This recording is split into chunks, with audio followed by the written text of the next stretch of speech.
I read your bio, very brief, but in plain English terms, what do you do?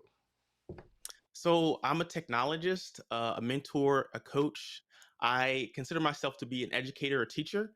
I Okay. help individuals understand complex ideas as it relates to technology Right. and make it understandable in a way that they can actually realize value with it. And so Okay. I pretty much simplify the complex.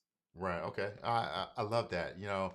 I think that's key because now, and I feel like in marketing, technology, business, everything, things are really complex, or they present in a way that are really complex. So, what do you find is a way that you can simplify things and make sure people are using the right tools, the right strategies to achieve their goals? Yeah, I think it begins with language. It's important that we're using the same vocabulary. And so Right. oftentimes I start with definitions. Are we talking about the same thing? Right. And so I think that's where I typically begin is understanding, what are the customer's goals or objectives? Right. How do they define it? And then based on those definitions, being able to go and say, well, what is the end state that you have in mind? And do you have the tools, the people, the processes to get there? Okay. Yeah, that's awesome. I always say, come up with a goal. In life, business, or the website, what are you trying to achieve? And I feel like once you have a goal in mind, then the steps to get there sound kind of clear. So, do you work with people with setting goals, setting achievements? And I always say it's like you can't improve what you don't measure.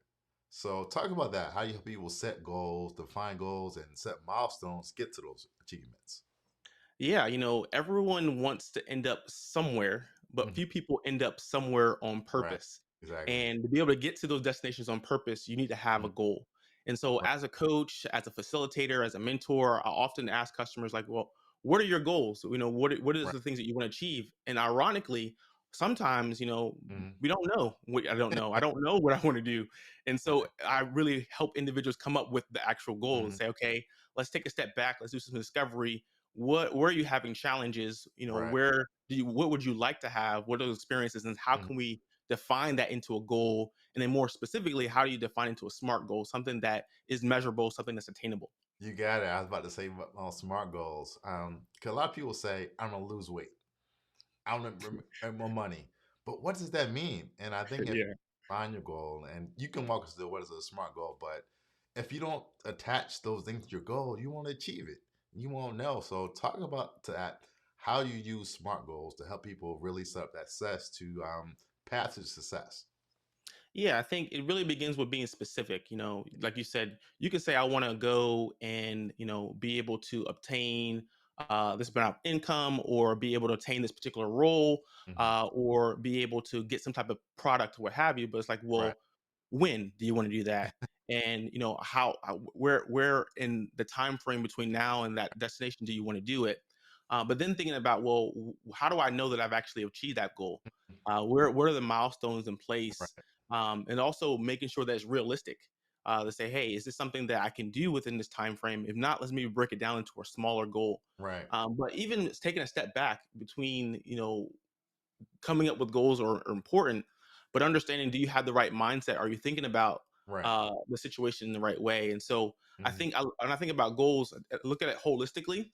Yeah. It's Right. important to have goals and to make these plans, but it's also important to make sure you have the right mindset and that you're aware of the things that you're doing that's actually contradicting the goals that you have.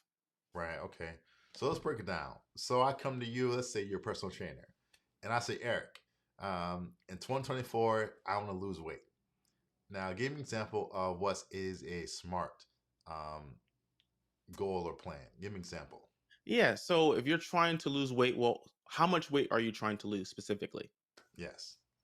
Then getting into, all right.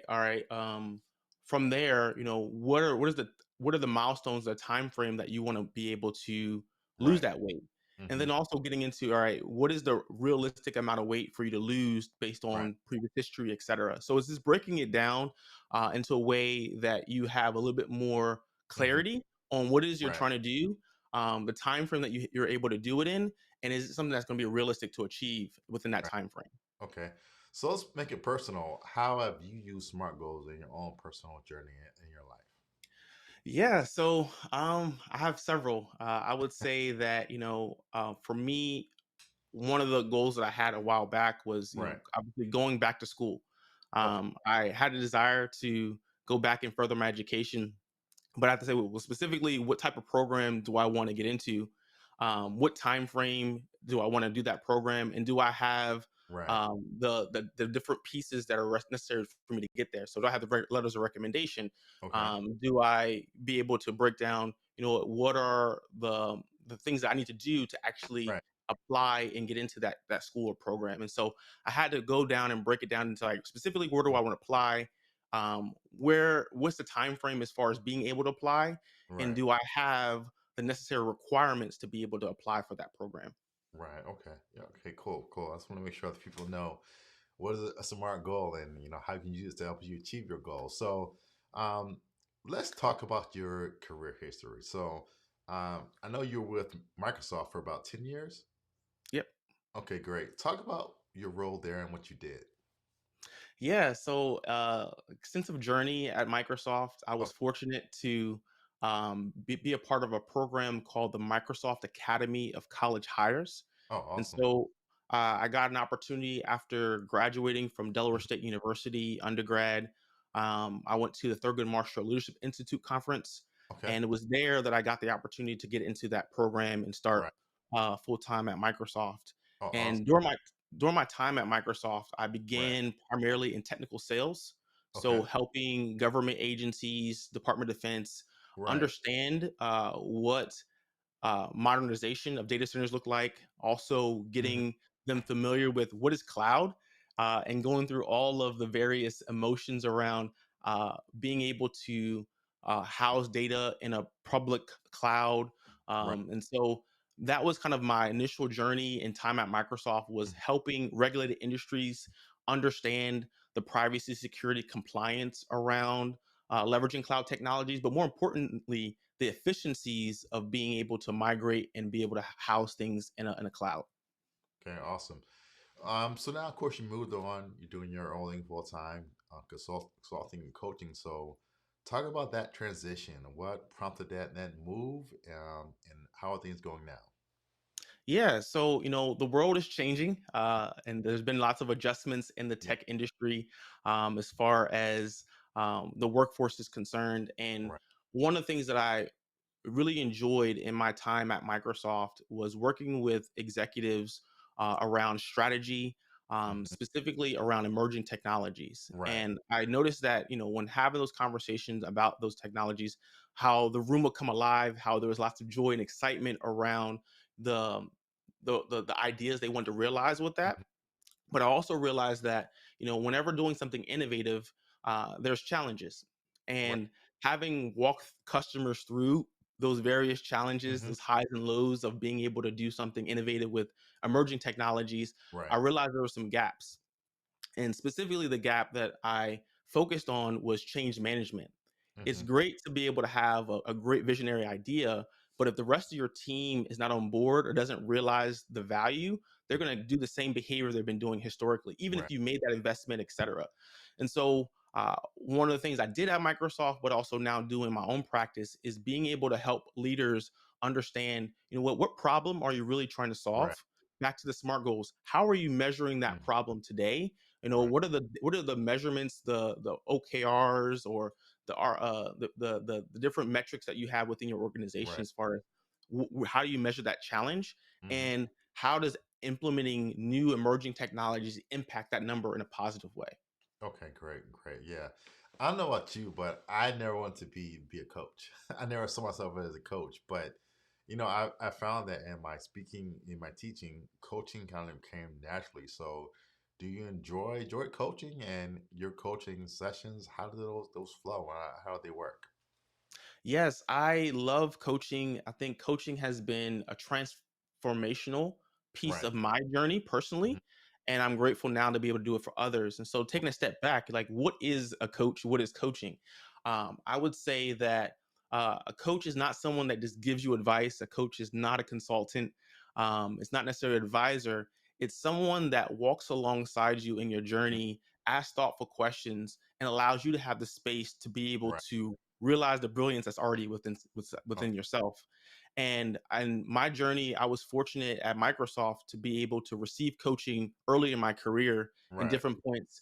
And oftentimes you may go to a coach when you are maybe lacking a level of clarity, Hmm. or you do have a goal, but you're like, you know what, I'm here, I want to Right. get there, I just don't really know what the steps are to get there, or I think I have some challenges and I just don't know how to overcome them. A Okay. coach is able to go alongside and help with that roadmap of getting you to that destination. And Right. so for me, uh, I love being able to help individuals that have a desire, have a goal in mind, but just don't necessarily understand like what are the things that are keeping me Hmm. back from getting to that destination. And so Right. I start off with a process of being able to get clarity on what is it that you ultimately want to achieve, Right. but also getting a gauge on how committed are you of going through the journey and the process of getting there. Right. Okay. And once that's understood, Hmm. being able to break down, depending on the individual, there's different Right. types of coaching methodologies, what makes sense for them. Hmm. Me personally, I have an emphasis primarily on strengths coaching, Okay. of saying, well, what are the things that you're actually good at? What are Right. things that you historically have had success in? Hmm. And how are you able to leverage those strengths to be able to get to the destination that you want? Obviously, you Right. can work on things that you're not good at, but making an emphasis on understanding and finding clarity on where are your zones of genius and how do you leverage that. Right. Yeah. I love what you said, especially how you define coaching, that person that is along with you on that journey. It's not a one time thing. And I always say, I find myself in my teaching and my training and my coaching that a lot of times people, they have an idea of where they need to go. They need somebody to come and say 1 + 1 = 2. Do these things, and also I find a lot of times it's just giving people that confidence to do it, especially when it comes to marketing and business technology, things that may be new or different. Giving people that sense so they can do it. And the last thing I'll say too is I always say that as a coach, you have it inside. My job is to help, pull that thing out. And you have to answer it. I mean, I know already. So I think that's great. So let's start with this. What were some of your, you spoke in general, but what were some of your early coaching experiences? And what are some people now that you lean on to give you insight and coaching into your career? Yeah. So I think about when I think about my first coach, when Right. I think about the coaching in general, people usually correlate it to sports. Yes. And I was an athlete in high school early in my journey. Okay. Had like 12 varsity letters, Oh, wow. track, cross country, swimming. Okay. I was involved, and I had an AAU coach Right. that was my coach when I went to Junior Olympics. Okay. And Awesome. one thing about this coach in particular, which I think Hmm. translates to other types of coaching, is he was very quiet. Like he Okay. wasn't one of those coaches that yells at you, what have you. He Right. was like, all right, here's the Eric, here's Right. your workout for today. Let's Okay. go and do it. Boom. He'll Right. say it and we go do it. Sit back and watch. He just had the program. He had us execute on it. Right. And essentially, it was like he never really yelled or anything like that, but he just Mhm. gave us the formula. It's like, all right, you run the play. And then what I remember though, I was in a championship race, and it was it was a mid distance run, and I was like Right. halfway through it, and he did say something to me in this particular race. He says, "Trust your training, Eric. Trust your training." Mhm. And I was like, "Man," like he didn't say much, but it was like, "Well, you Right. already put in the work. Trust what you've already done. Just Right. execute."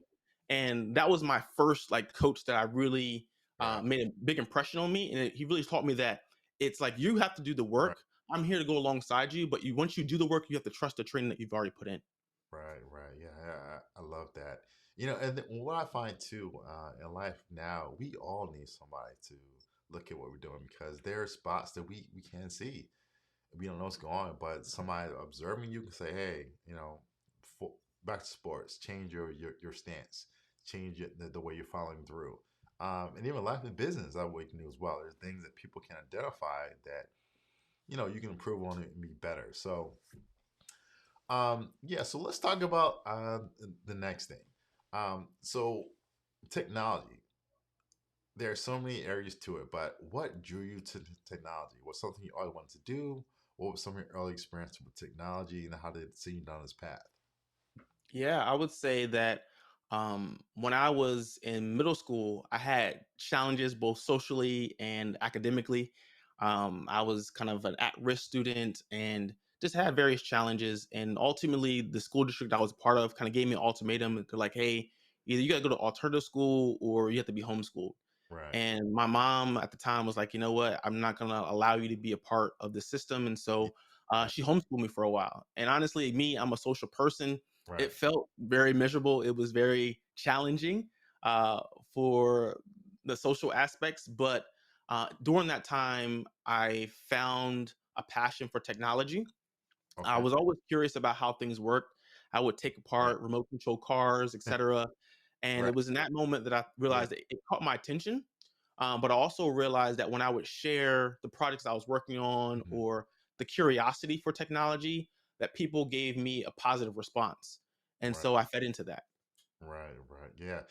When you said that, that was awesome. You know, it kind of reminds me of myself in many ways. I just always got technology. I remember being in second grade and they had the Mac computers and Mhm. teachers like step one, step two. I had the floppy disk in. I was in there playing paint. I was doing, doing everything. So it just always made sense to me. So that's cool. So what advice would you give to somebody, younger person that's trying to pursue a career in technology? What advice would you give them? What things that, you know, if you go back in time, would tell yourself about going down this path? Yeah, I would say that right now, technology touches every industry. And so, if there are things that you're already passionate about, things that Right, you enjoy, whether it's gaming, whether it's cosmetology, even if right, it's uh, nutrition or farming, agriculture, every industry touches technology. So, if it's something that you're already interested in, understand like what technology is impacting that and being able to learn and be able to experiment. I think for me, I learned by doing, and I was able to build confidence in this space by doing various projects. And so I'm like, well, if there's something you're passionate about, find a technology that you're interested in and just try to build, tinker, right, and find someone that maybe is a little bit more advanced that can help you or support you along your way. Get a mentor. But I would start off by saying, well, what is it that I'm actually interested in that I can spend time and tinker around with? And whether I fail or not, mhm, I'll still be involved. I would say start there. Whatever your industry or focus right. is, find the technology that aligns. Yeah, I love what you said. You know, it's when we talk about the metaverse and technology, people saying, "What can I do?" But a lot of times, what you're doing can be translated into this virtual world and technology. So, yeah, whatever your passion is now, that passion exists somewhere in technology. So, I love that. So, um, wrapping up, what is a project now that you're working on that you know inspired you that you're excited to do? Any projects now that really have your attention? Yeah, one of the things back to the metaverse and mixed Mhm. and augmented reality, I'm thinking thoughtfully about how are we able to keep the human at the center of these experiences. Yes. And I realized that, like mentioned before, when working with enterprises, startups, etc., there's a gap in understanding. Well, how does this translate Right. to how it's interacting with my people? Why should I care about it? And so, coming up with programs, content around helping leaders and organizations go through that journey of saying, well, here's the technology and how does it translate to the mixed reality, the metaverse, and what are the ways that I can get started in that space? And I feel like the enterprises are already Right. see the vision and have the capital to go and do that, but smaller organizations, Yeah. nonprofits, etc., they need some help and support in that process. And so I've been working with those organizations as well as creating Right. curriculums and Okay. frameworks for them to be able to say, hey, where can I start to be able to realize value in these digital spaces, but keeping my people at the center?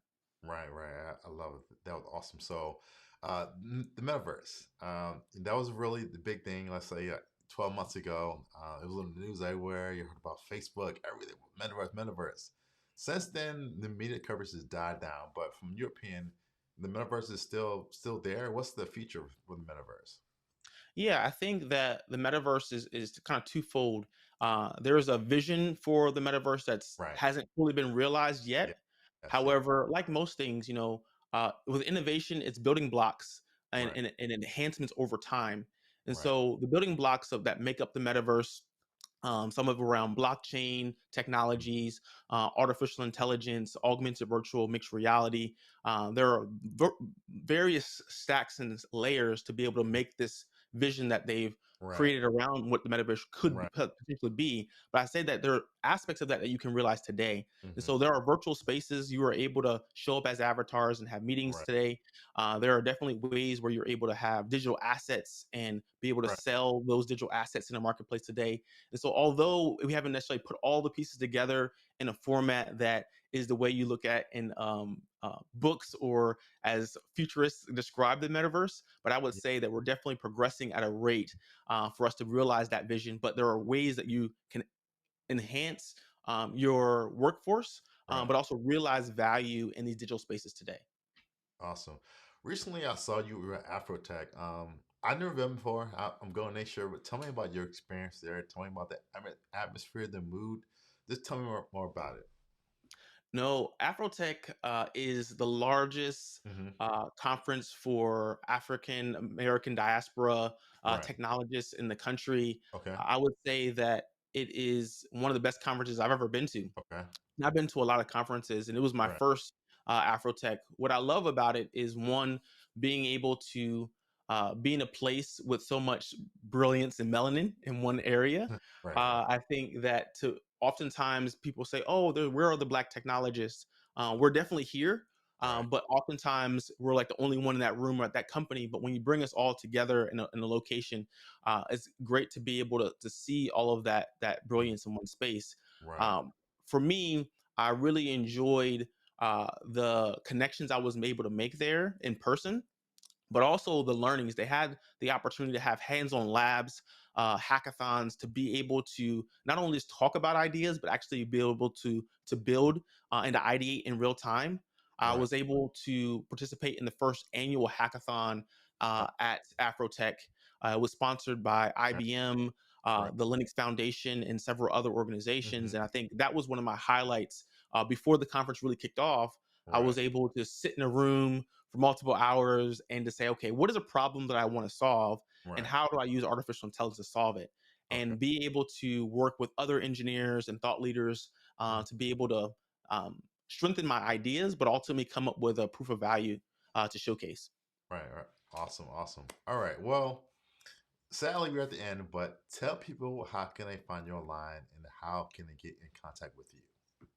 Yeah, so I'm been primarily on LinkedIn. From there, you can definitely get in contact with all of my other mediums. Also, if you want to reach out to me directly, Eric at ericbrownjr.com. Awesome. Once again, Eric, thank you for that time. Learned so much about what you do from the coaching, technologists, all that stuff. Great time talking with you. Once again, thank you for being on the podcast. Take care. Appreciate it.